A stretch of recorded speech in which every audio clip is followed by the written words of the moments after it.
Grief Connection. This is Opie here, and I am so excited today to hold space with the incredible Tara Duckworth, who is a registered therapeutic counselor. And girl, I am so excited to share you with the community today. How are you doing? Oh, I'm doing so good, Opie. Thank you so much Oh, for having me in this space with your people. It's incredible. I'm so oh, excited. that's fantastic. Listen, everybody, I have to explain to you.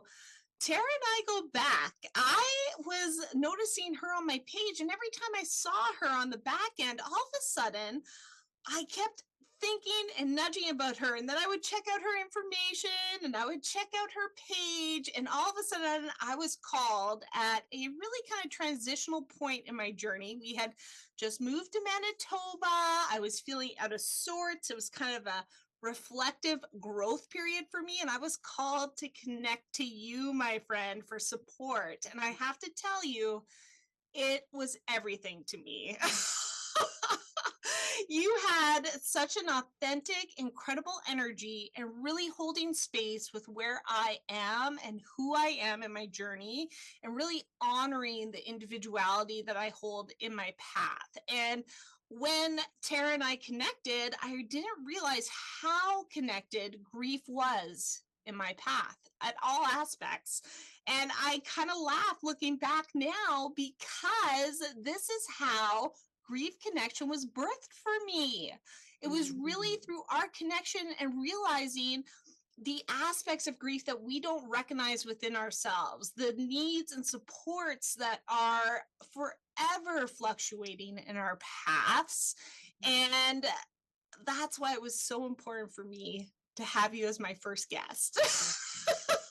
Thank you so much. I mean, it doesn't matter the situation. It's always if it's, in a one-on-one session with you or if it's, just doing a quick catch up, it's always an honor to hold space Oh, yeah, this is blossomed into just a really beautiful connection, and it's been really cool to watch from this side the transitions and the things that have landed, and where you and watch how this is all unfolding for you. It's incredible. thank you, my friend. Thank you. Listen, I am so excited to share your journey with everybody and your work passion. Before Mhm. we explain the now, can you let everybody know who you were before your real kind of passion birthed with supporting individuals? Yes, absolutely. So I've done a lot of things. I've done a lot of things. But, I started out my career in youth care work, and so I Mm. worked in an open custody facility for youth, and it taught me a lot. It taught me a lot. Wow. But there was this kind of thing that I felt like my hands were tied as far as what I was able to do and how I was able to help. And so I took a step back from that career path. I'm going to say in 2007. In 2008, I had an experience where I was looking for creative outlets, and I came across jewelry. And so this is going to be a wild roller coaster This to is see where it goes. But I was thinking about it last night, and I'm like, this is very interesting. And I'll get to the point of why it's interesting.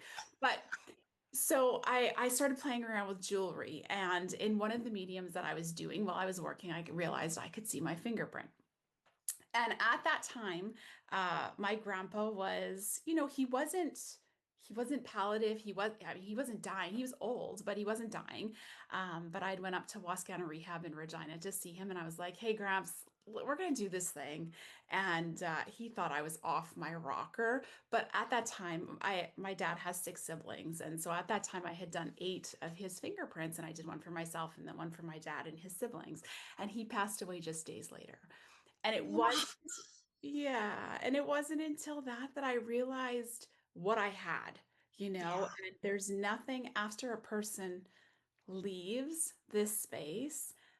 Often their stuff doesn't have the same meaning, but Yeah. this little piece that's so personal and so individual and so unique to everybody, it was really like an anchor point for many people in my family, including myself. And from there, I had started my company, Solitude and Soul, which I operated for. It's still going, but I operated that until 2022, and now I've handed that off to my sister as I've taken a different path. So throughout that, And can Mhm. I just say too, Yes. ironically, Tara and I connected when my middle son Nico was about 1.5. I heard about your services. And my oldest son, who I haven't had contact with in 5 years now, I got his fingerprint with my middle son's, who I'll never forget this because Nico still sucked his thumb at that point. And you said, how incredible is that? Because it'll show on his fingerprint. And it's still one of the most powerful pieces I hold, and it's so dear to my heart, and I had no idea the importance of it. Yeah. And then when you were sharing this at one point in our session, I just about fell over that we had connected previously. Oh, Right, like that is wild. What did there are a few this circles. happen? There are a few full circle things here in this relationship that we've had, right? But yes, it's quite incredible. And so throughout that process, I began working in the funeral industry, and so I worked with Wow. over 160 funeral homes across Canada, providing services to the families that they were serving, just as like a last memorial piece. But then I also did, for mamas who maybe their kids were going off to kindergarten, and maybe they did their fingerprint, for their child to have, and they had one of their child, and it was kind of became like a therapeutic thing where they could like rub it and they could feel it, and there was just that connection point, right? And family, Beautiful. yeah, and families instead of Beautiful. family rings, people were doing them, so it really hit things across the board. It wasn't only in the memorial area, but it was really just a connection point. And so through that, my experience was I was dealing with a lot of families that were coming in that had just lost loved ones. And Yeah. so, my favorite it sounds kind of crazy to say this, but like my favorite part of doing that work was being able to hand that off and see the response. Yeah. Wow. It was Like power. It was so powerful. powerful. And Yeah. not only that, for me, just knowing who you are, which I have to tell everybody, Tara is very intuitive. She very much connects and channels just naturally in her sessions because you have this ability of bringing information through and not being able to hold on to it, which is a clear sign of channeling intuitive thoughts and energy and wording. Okay. So it's incredible to me to see that you were already connecting to such a powerful emotional connection Mhm. of bringing souls together and connecting them by hearts, and then transitioning to a therapeutical modality of Yes. one-on-one and supporting Yes. them individually. Does that make sense? It's It just it totally does, and it was quite organic because when I had a little store on 13th Avenue in Regina, and individuals would just come and they would just it was just like, well, here it all is. Here's oh here's my story, and there was just this sharing component. And so then COVID hit, yeah. and COVID hit, right? And I thought, by this time I had already moved out. I'm in rural Saskatchewan. I had already moved out of Regina. And so I was doing a lot of back and forth. But I thought, if now was the time to let that go, now was the time. I was starting to feel like there was something, I don't want to say bigger or better. It certainly wasn't. It Mm-hmm. was just, there Mm-hmm. was a shift that was needing to happen for myself in my capacity to be able to hold space for people. And I wanted to do it in a different way. So I went back to school and I did the thing that I, dipped my toe in a gazillion times before, and I finished what I had started. And so that was kind of how this had all unfolded. And so it was just a natural thing to be able to keep the legacy of what I had started, especially in my family, to be able to have my sister carry on with that, and I could continue to help and support people in the way that I do. That's incredible. And what a powerful transition period as well. I really Mhm. find that a lot of people had their purpose kind of initiated or cemented in at that time frame because it really brought things into perspective. Where do I want to put my attention? Where do I want to transition to? That's Yeah. where my journey started too, ironically. Yes. Isn't it interesting? Hey? right, that time Yeah. frame of, and it's interesting too because you were talking about 2007, 2008 was a huge transition period for me too. So if you look at just even the overalls, like it's kind of cool seeing the waves connect Yes. there. Yes. Yes. Yes. So what I love about your work Hmm. is how you can support people in so many facets. Looking at your website, you have so many different modalities of being able to connect to people and provide them a different, I guess, palette of services or different ways of connecting to Hmm. their healing. Hmm. And tell me about that process for you because you have dipped your toe into so many areas and the full spectrum too, really concrete tools, but also, emotional components and intuitive components and recognizing the full spectrum there.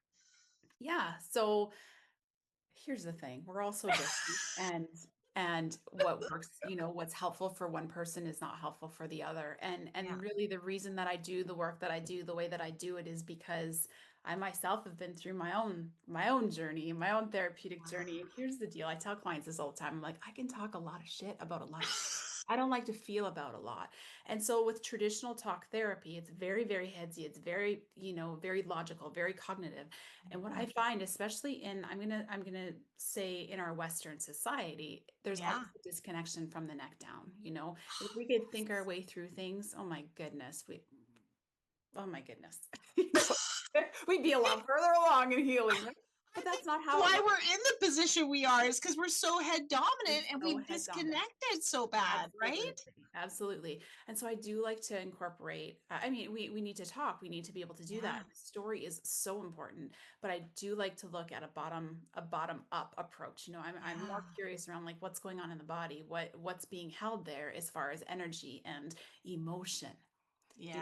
And Yes. so I do use, I got a little bit, mishmash in my toolbox, of what can be brought out because there's a time to talk and there's a time to feel, and there's a Yeah. time to talk and there's a time to feel, but often we snuff the feeling to be able to get logical about it, Yeah. you know. And so in my work, my main goal is just to create a sense of safety where people can drop into their body, feel the feelings, the emotions that are coming, get curious about them. Yes. And I always imagine it like a plumbing pipe, and over time it gets clogged, we need someone to come get that out. It Once we're able to start moving some of that, there's the ability and the capacity to process emotion, and it's not held in the body. It's interesting what emotion does, and the havoc that it can cause to the body without even knowing. So Wow. yeah, so I use a somatic approach. I do, CBT and DBT, narrative therapy, do a lot of play therapy with kiddos. Um, and then sometimes I don't even know where to put it, but sometimes there are, things that just come to me and I'm like, let's try. I don't know what we're going to call this modality, but we're just going to give it a try because I can see there's something here that needs to wiggle out. Yeah. Yeah. Yeah. And it's really cool because it's not, I'm not, people are like, well, what kind of therapist are you? And I'm like, you know, I'm a mishmash therapist, but Yes. I use the term a holistic therapist because I do take into consideration all aspects of a person. So it's not just the mental and the emotional. There's the physical and the spiritual components as well that we have to take into consideration and see what's there, what's being blocked, what needs to move. I love that because being in session with you, all of a sudden we're just sharing. And I find I emotionally am disconnected just naturally by my work and whatnot. I don't really connect so much internally as much as I should these days. And I Sure. find that must be the case for a lot of folks these Yeah. days because our timelines, our schedules, the demands on us are so extreme. To be Yes. able to hold space with ourselves and actually recognize what's happening within must Yeah. be, unless you're consciously actively trying to, it's mission impossible these days. Absolutely. So you Absolutely. would say something and I would just all of a sudden, whoa, where is that coming from? Do you find that's the case with most people Yes. now? Yes, absolutely. What I find is that there's a term, you got to name it to tame it, that came from Yeah. Daniel Siegel. And it's so true, but often we don't call emotions what they are. Yeah.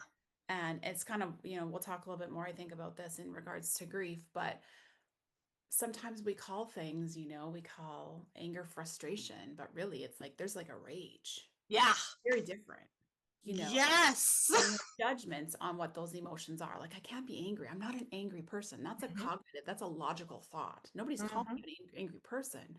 But to Yeah. say, you know, today that you do not have any anger is to say you don't have a heartbeat. Like you have, if you have a heartbeat, you Yeah. have access to anger, right? It's a natural thing. But there's such a gamut, a wide variety of different emotions that we got to build the language. We got to get curious on, like, is this sadness or is this sorrow? Those are Mhm. two different things. And they're Mm. processed differently and they have different weights, so it's really about just that curiosity and really getting granular on, like, what is this, what is sitting here. Yes, I love this. So when somebody comes to you, what would be the process, just naturally all of a sudden this is a recognition. How are we Mhm. supporting our community in connecting and moving forward from that? Because this isn't something that's a one-time, heal. This is something that we're going to encounter through our whole Yes. journey. Yes, yes, it is. But I do think once you start creating the pathways of awareness, you have those there. You can't Mm. unsee it. Yeah. You go, oh shit, here we are again. I know what this is. Okay, let's deal with it, kind of a thing, right? We can't turn a blind eye, or we can really try. And that's a natural thing to do. We got so many off ramps right now, Yeah. more than we ever have, to be able to disconnect from what's going on, and really, it's about alleviating pain, and it serves a purpose. And so, again, when we can look at it like, my where I start working with clients is we do an assessment at first, and I love it. I love it, and I hate it. I love it so much because it does paint me such a beautiful picture of a life. Yeah. And if we can take a step back and look at the whole picture, oh my gosh, it makes sense. I have yet to meet a client that has shared their story, and I've thought, this is very strange that you're feeling the way you're feeling. Not one Yeah. time, right? It it Yes. always makes sense, every single time. And I hate it because it feels like an interview. There are a lot of questions, but I do find, when we're able to do this in session, as opposed to saying, I'm going to email you Yeah. this questionnaire. Can you please answer? Because again, Yeah. you're at the yell like I can. You can type and you can answer those questions like nothing. But to have a conversation with someone, it's evident on this side to see where there are sticky spots, where it's like, I see Oh. something's there. Let's get curious on that. And that's where those nuggets are. Oh my goodness. And those nuggets, you cannot hide them, you know. No. And I'm not somebody who has not done therapy. I've been in therapy since I was 13. I'm a huge advocate of getting that support, getting that communication, getting those tools, or even just having somebody to validate how you're feeling.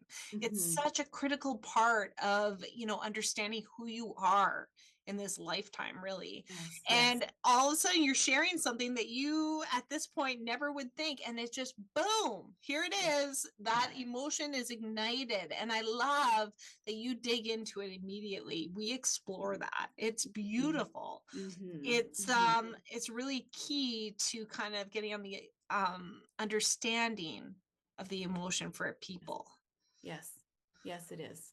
Yes. And now there's so many layers. I had no idea, which is hilarious because I work with grief. That's Yeah. what a medium is. I sit in it all the time. But when you step back and look at the emotions connected to things, there's grief in every aspect of our life experience, whether it be a relationship falling apart, a family dynamic, not being validated, seen, heard. There's Mhm. so many components connected to grief. And that's where I really loved that you gave me that gift and perspective. Are you Mhm. able to share a little bit of what you've seen people kind of illuminate around grief, or what the commonalities that we kind of disassociate from? Yeah, for sure. It's the reason that I, in our society, that, or I don't know. In this line of work, anyways, such a pressure and like niche down, niche down, niche. Who's your ideal client? I'm like, I don't know. Like, I love working with everybody. I love working with kids. I love working with parents, and that's been kind of the area of focus up until now. And what I've Mhm. realized in my years of working with individuals is that the common theme, the common thread of pain is grief. Wow. Wow. It is. And we don't always call it that, Yeah. and there is, I think, there's a lot of folks who don't call it that because they don't feel like, they're allowed to. Nobody died, Yeah. Some people Yes. dealing with physical death, but in many situations, nobody died. Mhm. What do you mean grief? They look at me like I have two heads sometimes. But Yeah. it's like, but then you ask the question, what have you lost? And whew, it's a big question. There's a long list there. I got chills. Yeah. And when you look at that and you look at those losses, Yeah. they're huge. They're They're very huge. impactful. They're very Yeah. impactful. Yeah. And from there, then there's an opening to go, okay, if we look at grief as loss, now we can call it what it is and we can allow it to process. Yeah. Wow. Hmm. Hmm. Wow. And what kind of shifts do you see when people are actually able to sit in that? Because I find that sometimes it takes a bit for people to actually even really process and understand that. Yes, yes. Every individual is so different, and sometimes language is really important, Yeah. and so I you kind of test waters to see like, well, where what are they able at this Yeah. point to, what do they want to call this? Yeah. First of all, what are they calling this? Yeah. And are they open to the fact that, or maybe not even a fact, but the idea that Yeah. there's a possibility that grief could be here? Oh, But there's always that question of like, what have you lost? That's where it usually really lands, because they're like, I lost time. yeah. I lost what was. I lost a sense of safety. You know, I lost what I thought was going to be. And there's so many components of it. It's so layered, it's so complex. But I think from the moment, I mean, there's that old saying, the only thing that we know, or I'm going to screw it up, but the only thing we know for sure is that the things are going to change. And in every change, it doesn't matter if it's good or bad, there's a loss of what was, there's a Yeah. loss of some sort. So Yeah. from that we, we're born till we die, there's a lot of grief that is there. Gosh, it feels like a boulder being taken out of somebody's heart center, Yes. Yes. put on the ground, and then you're like, wow, I was carrying that around for how long? Yeah. Absolutely. Absolutely. And Yes. it's like a process of connecting to yourself of who you are without holding Absolutely. that in and seeing it for what it is, Yeah. right? Absolutely. Absolutely. Wow. I use the analogy of like imagining like a lineup of people. It goes back to kind of being able to name it, but like a lineup of people, and they're all looking the other way, and I'm over here going, Bob, Yeah. move. And nobody's moving. And I'm like, Bob, move. Nobody's moving. Nobody's name's Bob, right? And so when we're thinking energetically and emotionally, this is what's happening. Is Mhm. Bob is getting bigger and bigger, or the grief is getting bigger and bigger and bigger, but we haven't had the opportunity to allow it to fully process because we're not calling it by what it is. Yes. Maybe this is Gosh. anger, or maybe this is annoyance, or maybe this is, why am I so sad? Yeah. There's been so many people that have come, with feelings of depression or isolation and anxiety. And again, you hear that story, like I would be concerned if you weren't feeling this Yeah. way. It's so true. When you, It is so true. But again, oh, really slowing it down and looking and going, okay, tell me, again, like what have you lost? yeah. Yeah. There are many tears to cry over that big old long list. It's so true. And that's so profound. I have to Mhm. tell you, that's so profound because it sounds so simple, Yeah. but yet we keep functioning the same way. We keep avoiding, we don't have Yeah. time, the delay happens. And all of a sudden, when we are able to connect to it and we look at how long our intuition has been Yeah. asking for us to hold space with it, because I find anybody who's felt these really heavy emotions and grow awareness, I mean, it has been for a long time in their life that something just has felt off Yeah. or a disconnection with it. Do you find that as well? Yes, absolutely. Yeah. So Often what do there's, people say, I feel stuck. I feel stuck, right. but there is, it's like a quicksand. You are stuck because it's caught up to you. Yeah, and It's it's caught up. amazing to me in this time frame of life that Yeah. we have so many things to access. What do you think is really hindering people from understanding the benefits of these tools or connecting to somebody like you? I think there's a few, but I do think that there's some fear. I Yeah. do think there's some fear, I don't, even you can see, when I talk about the assessment, I don't really love the word assessment because I'm not assessing anybody. I'm Yeah. just like, tell me your story kind of thing. Um, but when we talk about things like childhood, Yeah. in that assessment, we start with what does life look like today? What, kind of who's who in the zoo, because that's important. What does this all look like? But then we go back as far back Mm, as you can go. And for some people, and understandably so, that can be terrifying. yes. That's so true. Terrifying. It really is. And the reason that we do that, or that I do that, is because the how we're feeling today, and the things that are coming up, and the triggers that are, coming up, and the reactions that we have, Yeah. sure, they're being triggered today, they're not about today. So true. They're never about today. And so that's why that we call it the assessment, but that's why I do that, is to be able to look back and go, oh, I see why I did that. And when we do that, we can meet ourselves with a heck of a lot more compassion as opposed to judgment. And That's I see that a lot with parents going like, I'm losing my crap on my kids. I don't yeah. want to yell, or I don't want this. And I don't know, it just comes out. I don't know how to stop it. It's a Yeah. reactionary thing. It's not logical. We know, but when we look at that lifeline, what did you see? What did you experience? Where else did you maybe feel disrespected? You Yeah. those kinds of things. Those things get triggered. And again, Yeah. it's not about your kids, it's about you. Yeah, it's about, yeah, that's incredible. I love that. And I Mhm. love that you illuminate that for Mhm. individuals, right? Which, however that shows up for them. Because I Mhm. find that we get so fixated on the external.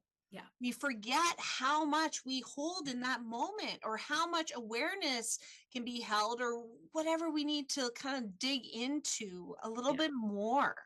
Yeah. Yeah. So, what would be something that you would want people to kind of have a reflective period over in regards to their own individual journeys with either grief or big emotional impacts? Because I find that a lot of people are Mhm. really struggling right now and Yes. feeling overwhelmed. And I Yeah. think there is a lot of grief connected into that. But is there anything that you want to share for people to kind of like think or hold on to within them for that? What's coming up is like you're not alone. It sounds pretty cliche, but it's so true, because again, it goes back to fear. It's scary. It's scary to go back. It's scary to recall different things. It's scary to, there can be a feeling like I don't want to relive anything. I'm afraid if I start crying, I'm not going to be able to stop. Yes. I'm afraid that this anger is going to turn to rage. I'm afraid of those kinds of things. And again, I think it makes sense that those fears would be there because we don't know what's on the other side of it. Mm. So compassion for self. Yeah, absolutely. Compassion. Yeah. Absolutely. And so, I think that there is power in being able to do some really deep digging in being witnessed by somebody else. When Yeah. I'm doing, when I went back to school, and people were like, what kind of brought you here? What kind of a therapist do you want to be? And I was like, I want to be like a crack filler. I want to fill cracks, and I just want to sit in the dark with people. Wow. Because in the times in my life that have been the hardest, it has been where I felt the most desperate, the most isolated. Thank And those you. are scary Thank you for places to saying be. that. Those Yeah. are scary places to be. Yeah. That is one of the most frustrating things I have witnessed personally and Mm, externally, especially with my clients, is when people go through the darkest period of their life yeah. And it's not limited to a time frame. No. This can go years for people. This Yeah. is not an expectation of, oh my goodness, I'm going to get through this. I have a time limit on this to be president. And after that, I have to get back to busy bee life. Yeah.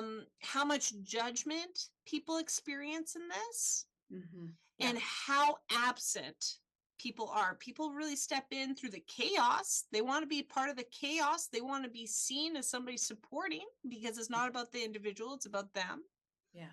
right? But Yeah.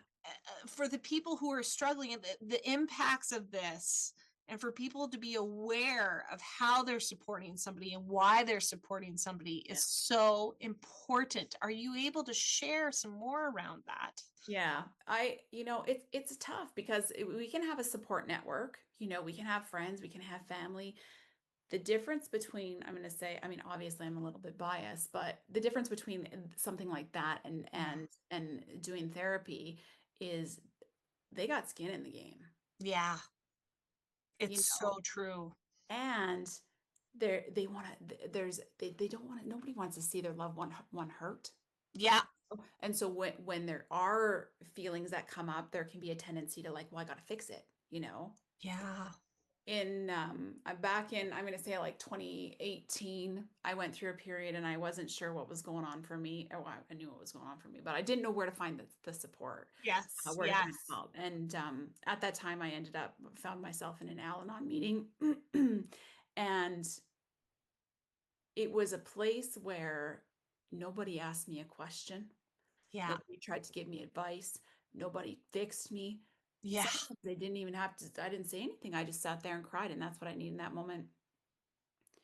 And a There, voice. yes, there are very few places where that experience can be had, and that's where the healing happens. Oh, In those spaces, nobody needs to be fixed. Nobody needs to be told what to do, you yeah, know. But that's where it can feel like, people, it's just like you're on a treadmill. Nothing's changing, nothing. I'm talking, I have supports, I'm doing this, yeah, but again, there's sometimes those conversations, and depending on where you have the supports and what that looks like, it can almost be more activating, you know, for us. yes, It can bring up a lot, it can bring up even more, sometimes shame, yeah, yeah, yes. often shame. Yeah. Yeah, and it's interesting too because I did years of Al-Anon. I think it's Mhm, something they should teach in schools mhm, mhm, mhm. because it's such an powerful experience, but it gives you a sense of normalcy and Yeah, chaos yeah, because I find everybody hides their struggles. yes, So nobody really understands. We're all actually going through the same insanity. totally.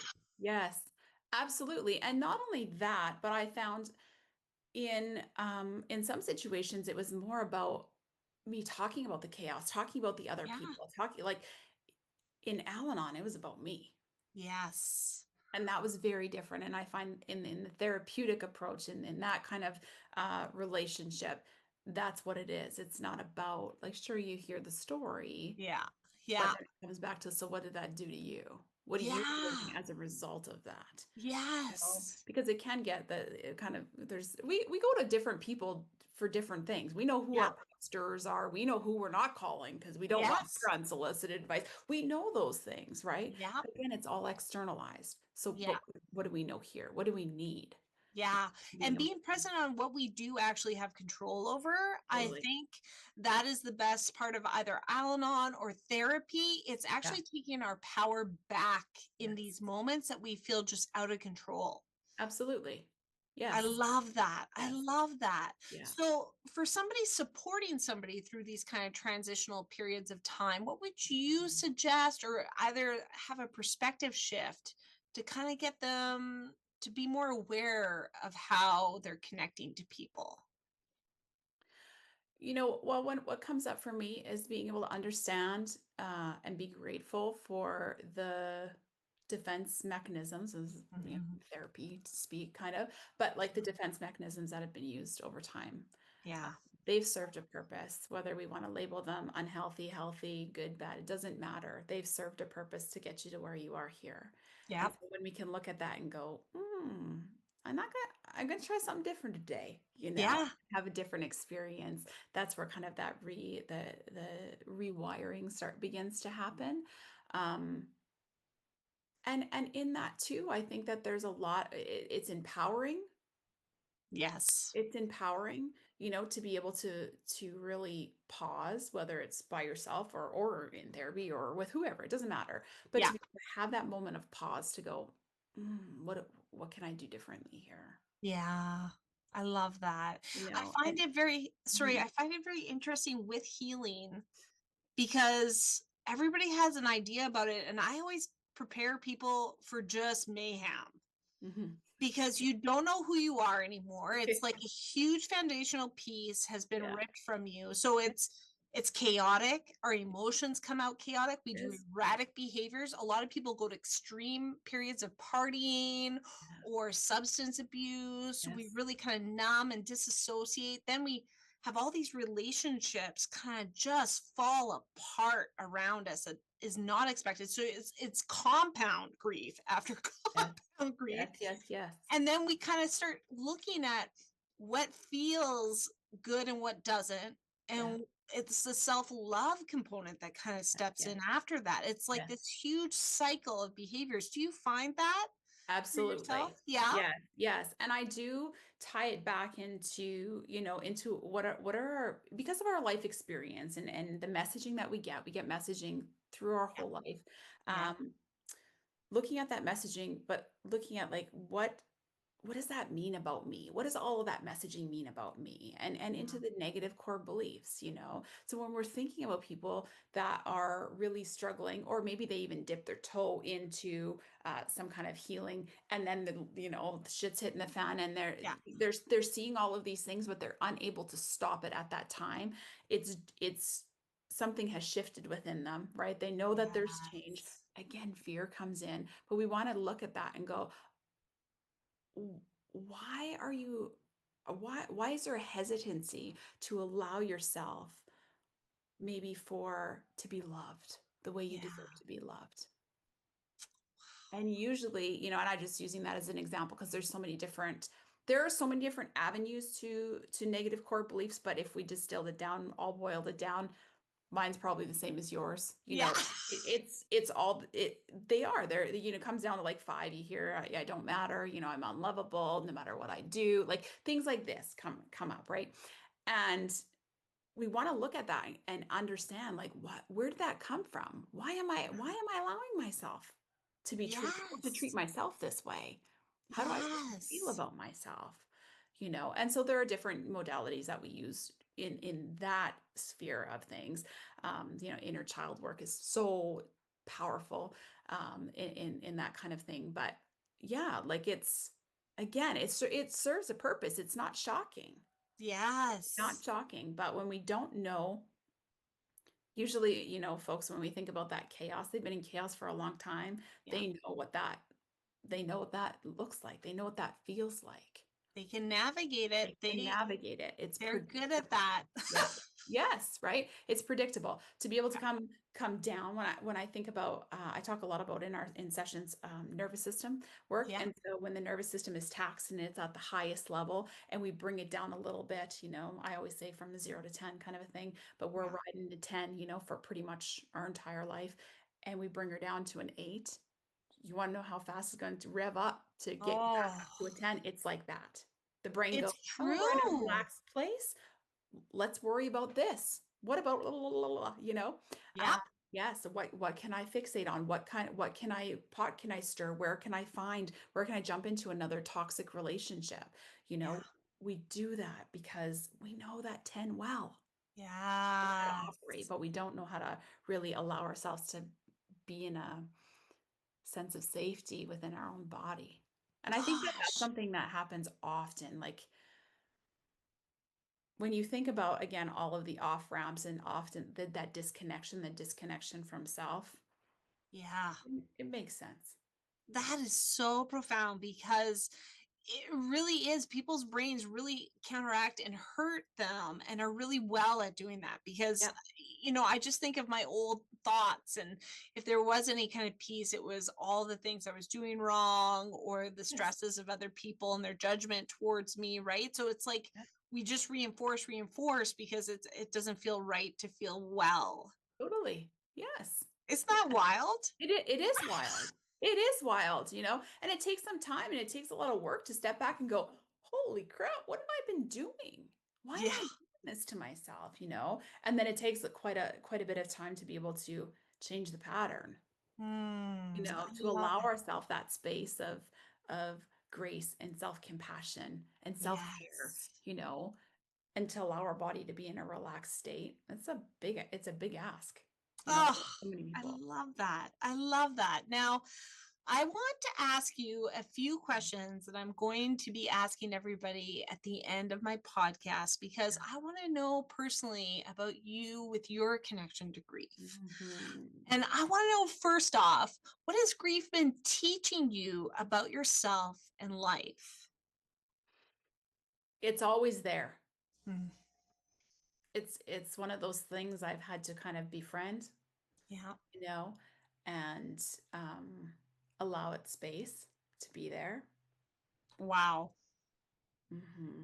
Hmm. That's really powerful because to acknowledge that and sit in that, like that's a scary thing, but Hmm. it's also such a comforting thing too to be able to hold space with that. Yeah, it's not going anywhere. I mean, Yeah. as long as my heart's beating, Oh, I'm gonna I experience it, just you love know. you. I really do. I love your compassion and your empathy and just how like authentic you are in your passion with this. It Thank makes me you. so happy. Thank you. And how do you really think that grief has changed you in life? Again, there was a pivotal moment actually back in school, and you know, this poor gentleman I had to do this project with, I bless his heart, but he, so I I had to do we were in a grief class and we had to do this project, and he had done one side of the project and I had done the other, but I was doing the side of, you know, non-death related grief, and with Mhm. what I was going through in my life at that time, I it hit me of like, this is what this is.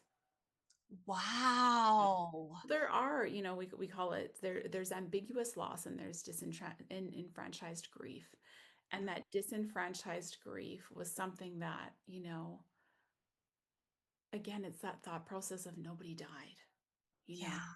he's still here or she's still here or, you know, that kind of thing. And I was a disaster through this entire project. I couldn't even make it through, but it just hit me. It just landed. And I was like, there's so much here, you know, that I have lost. And it hit me like a ton of bricks Wow. in this of being able to call just from where I was. And again, I was very much at that time outward focused and looking at Yeah. all of the other things that were going on in my life and, you know, that I was dealing with. But there was still this part that was just like, this is never going to be what I thought it's going to be, or what I don't even want to say what I wanted, but what I had imagined Yes. it to be. And there's grief in that.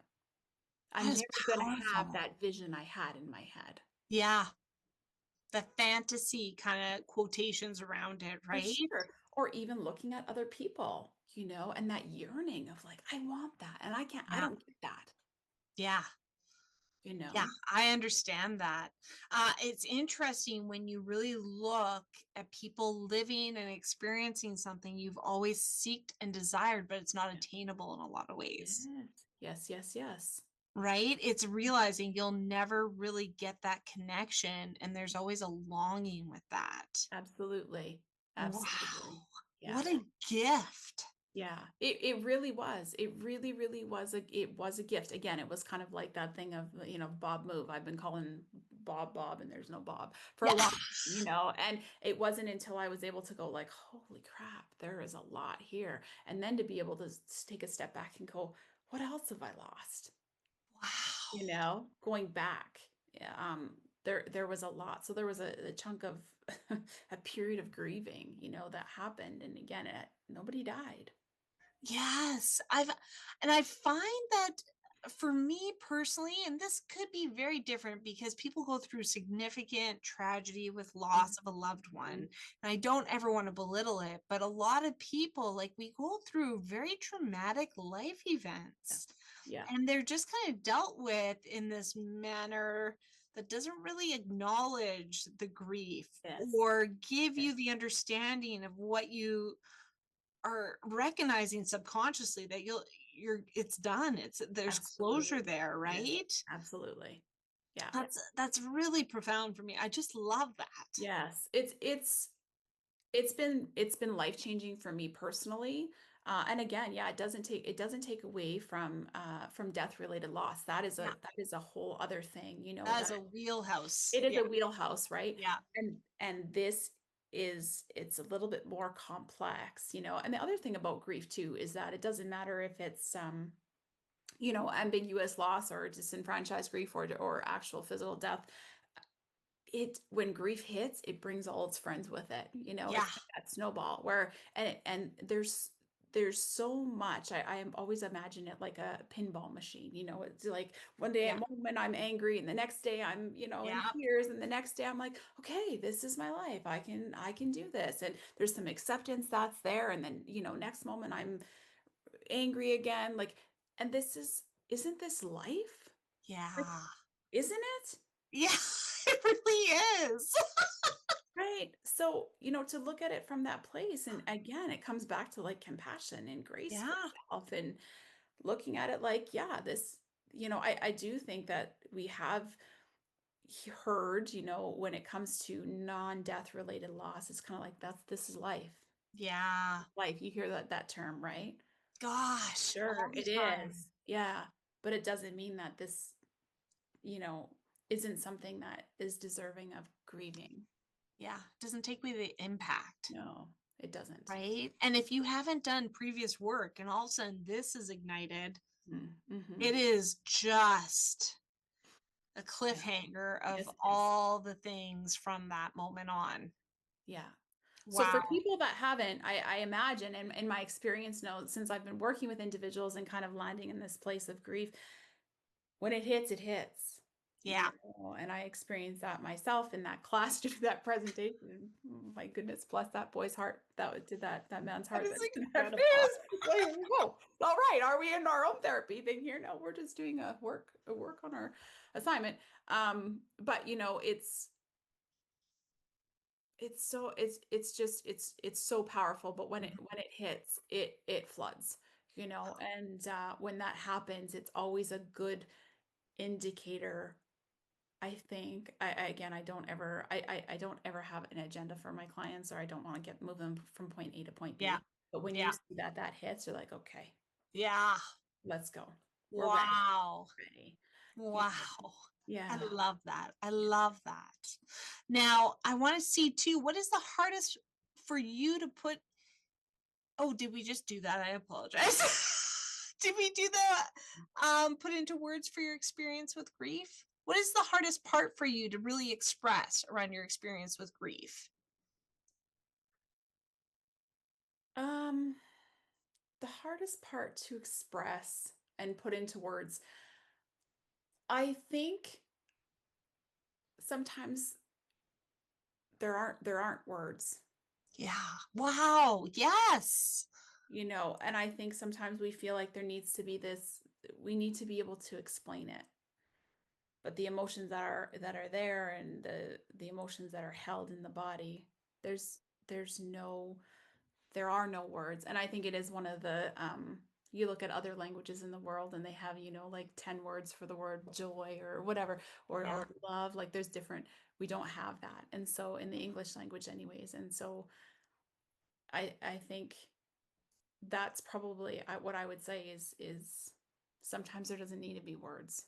Oh, and again, it's getting you back into your Your body, body. Yeah. really honoring that because we are so logically dominant these days. And it's Mhm. just really holding space with where it's showing up internally. Yes. Hey, Yeah.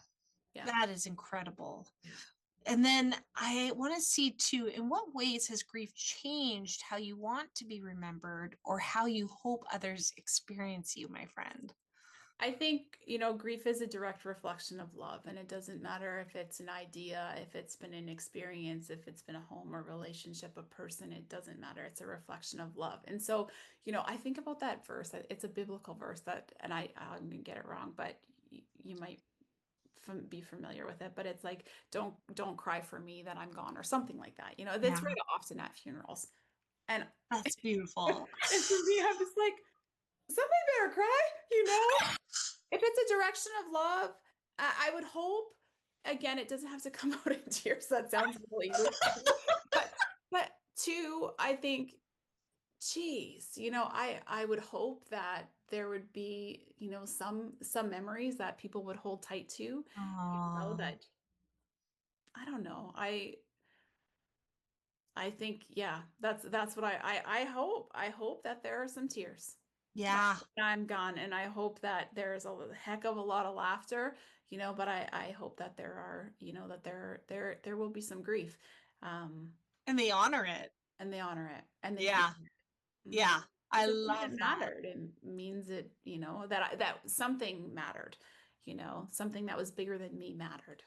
Oh, it's beautiful. And what I know of you and just the beautiful connections we've had, like you're very present and very genuine and authentic with your connection, right? So it's just the impact you hold, and you're so conscious of that with people. Like you're very conscious of people's hearts and where they are individually. And it's just, I just know that it's just knowing you and holding space with you is just something that I have been very grateful for, and I can't imagine how many others would say the exact same thing, because to hold space with you is just, it's just a blessing to have somebody support you in your challenges and your internal dynamics with somebody who's so authentically genuine with love. Thank Like you. it's Thank love. you. You really love supporting people. Hmm. It's I incredible. do. I do. It's the highest honor, I think, to do this work, and I know I'm very um privy to being able to see people without their masks, you know. Yes. And I know that Yes. that's not something that is always safe to go out in the world and share, but I get to see that, Mm. all sides of a person, and it's beautiful. It is beautiful. That's so beautiful. Mhm. Beautiful. Well, Tara, I have to thank you so much for So, holding space with me today and sharing your words of wisdom and your passion with everybody in this community. And can you please let people know how to connect to you? Because we will have the resources below, but I just want you to let them know as well. yes, for sure. So my website is taraduckworth.com, and all of my services and information is all on there. And then on socials, I spend more time on Instagram than I do Facebook, but it's Yeah. MS Tara Duckworth is my handle. And yeah, I'd love for you to join. Yes. I not haven't been on there a lot because I feel like this last year has really been about figuring out what do I want to say, what is the message that I'm working, that I'm that what do I want to, how do I want to connect with people, what is it Yeah. that I really want to say, and so I've really taken a step back, um, from the standardized posting and all of Yes. but I do, but No. keep watch. It's coming because I do Yes. feel like, again, going back to like what is this looking like for me, and the Yeah. who is my ideal client? My ideal client is a human being in front of me Yeah. that needs support. And And you really love working with grief though, right? Like I really do. Yes. supporting people. You're Yes. so incredible with it. Yes, yes. And so again, it doesn't matter again if it's a non-related grief or non-death related grief, or if Yeah. it's death related grief, going through the process of loss and grief. Um, it can be, it can feel like a lot. It is a lot. It's a lot on the heart, and so to be able to do that heart work with individuals is like, it's just the best. It's the best. I second that. I Yeah. second that. To hold space with somebody's love and their Yes. emotions is such a powerful Yes. experience. Yeah. Yeah. Yeah. Oh, gosh. Okay. Well, thank you so much. Thank you, Opie. Thank Aw, you. Grief Connection. I hope you enjoyed that conversation as much as I did. And please leave comments. Let us know how that resonated with you, your personal journey, anything you want to share. We would love to be able to respond and support you in your path as well. And Tara, I know we will connect again, my friend, because it's just too good not to share with everybody. Absolutely. Absolutely. Thank you so much. Oh, thank you. And I hope you guys have a beautiful day. Take Mhm. care. See you.